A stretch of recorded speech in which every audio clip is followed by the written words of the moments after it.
Police के सामने हाथ जोड़ते, गिड़गिड़ाते, गुहार लगाते ये पद्मश्री मोहम्मद शाहिद के रिश्तेदार या फिर पड़ोसी हैं, जिनका घर बुलडोजर की जद में आ रहा है। बनारस के पुलिस प्रशासन के सामने वो सिर्फ एक दिन की मोहलत मांग रहे थे। ये भी कह रहे थे कि हमारे पास कागज हैं, आप दूसरों का घर नहीं तोड़ रहे हैं, बस हमारा तोड़ रहे हैं। सोचिए, इतनी बेबसी के साथ गुहार लगाने के बावजूद भी मौजूदा सरकार के प्रशासन और पुलिस का दिल नहीं पसीजा। घर का एक हिस्सा तोड़कर एक दिन में कितना बड़ा हाईवे बन गया, ये तो वही जान सकते हैं। लेकिन मोहम्मद शाहिद कौन थे, उन्होंने देश को क्या दिया है, ये जानना बहुत जरूरी है। हालांकि उससे पहले आप ये वीडियो देखिए जिसमें लोग पुलिस से घर ना तोड़ने की गुहार लगा रहे हैं। मैंने पेपर दिया है आपका आज नहीं होगा सर। हमने कहा सर मैं कर आप तोड़िए ना, जिंदा है हमारा तोड़ है, हमारा तोड़ है मित्रा जी।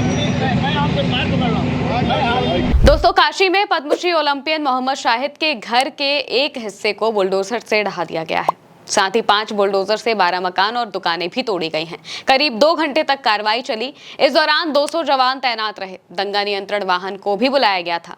दरअसल सिंधोरा से लेकर गोलघर कचहरी तक 4 लेन बनना है। इसके लिए चौड़ीकरण किया जा रहा है। 2 महीने पहले 30 से 40 मकानों और दुकानों को ध्वस्त किया गया था।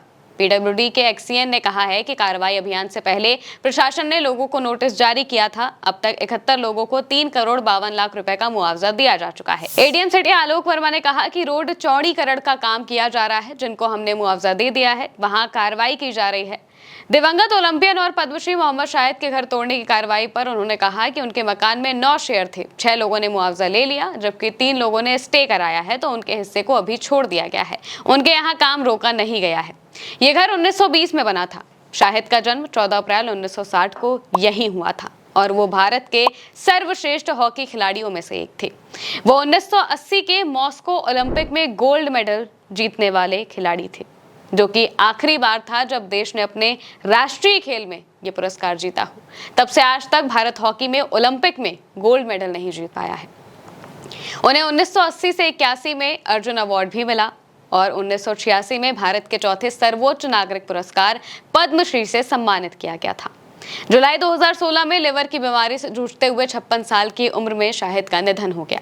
पूर्व ओलंपियन खिलाड़ी के पुश्तैनी मकान में रह रहे लोगों ने इस कार्रवाई का विरोध किया है। घर के लोगों ने कहा कि घर में शादी है और 30 अक्टूबर तक हाई कोर्ट ने स्टे लगा रखा है और इसके बावजूद हमारे घर तोड़े जा रहे हैं। सरकार और अधिकार अपनी मनमानी कर रहे हैं। लोगों ने कहा कि हमने एक दिन की टाइम मांगा था, लेकिन नहीं दिया गया। हमारे सपनों पर बुलडोजर चला दिया गया। वहीं दिवंगत पद्मश्री मोहम्मद शाहिद का मकान आधा तोड़ा गया है। मोहम्मद शाहिद के भाई ने कहा है कि जब ऑन पेपर बंटवारा हुआ नहीं तो कौन सा हिस्सा किस भाई का है, ये जाने बिना वो घर कैसे तोड़ सकते हैं। एडीएम सिटी आलोक वर्मा ने कहा कि 9 में से 6 लोगों ने मुआवजा ले लिया, हमने उनका हिस्सा गिराया है। बता दें कि मोहम्मद शाहिद के परिवार में 9 लोग थे, यानी कि वो 9 भाई बहन थे और उनमें से सबसे छोटे मोहम्मद शाहिद थे। वहीं शाहिद के परिवार ने इमारत गिराए जाने की बात बताई है और उन्हें इसके लिए मुआवजा भी मिला है, ये भी कहा है। लेकिन उनकी विधवा पत्नी परवीन और बेटे कैफ ने कहा है कि वो चाहते हैं कि सरकार शाहिद के सम्मान में एक स्मारक बनाए। उन्होंने कहा, ये घर 4 पीढ़ियों का घर रहा है। 2015 में हमारे यहाँ शिफ्ट होने के बाद भी शाहिद रोजाना यहाँ आते थे। इसने कई युवा हॉकी खिलाड़ियों को प्रेरित किया, जिन्होंने ओलंपियन बनने का सपना देखा था। परवीन ने कहा कि हम विकास कार्यों का समर्थन करते हैं, लेकिन इस ऐतिहासिक घर के खत्म होने के बाद उनके नाम पर एक स्मारक या फिर चौक बनाया जाना चाहिए। कैफ ने भी कहा कि हमारा पुश्तैनी घर 1-2 दिन में गिरा दिया जाएगा। हम बस यही चाहते हैं कि सरकार उनके नाम पर एक स्मारक बनाए। हालांकि जिस तरह से लोग गिड़गिड़ाते हुए नजर आए थे, वो बेहद ही मार्मिक है। वहीं दूसरी तरफ एक पद्मश्री ओलंपियन के घर के साथ ऐसा व्यवहार करना, उनके परिवार वालों के साथ ऐसा व्यवहार करना, ये कहां तक सही है, आप कमेंट करके जरूर बताइएगा। फिलहाल के लिए मेरे साथ इस खबर में इतना ही। आप देखते रहिए भारत एक सोच।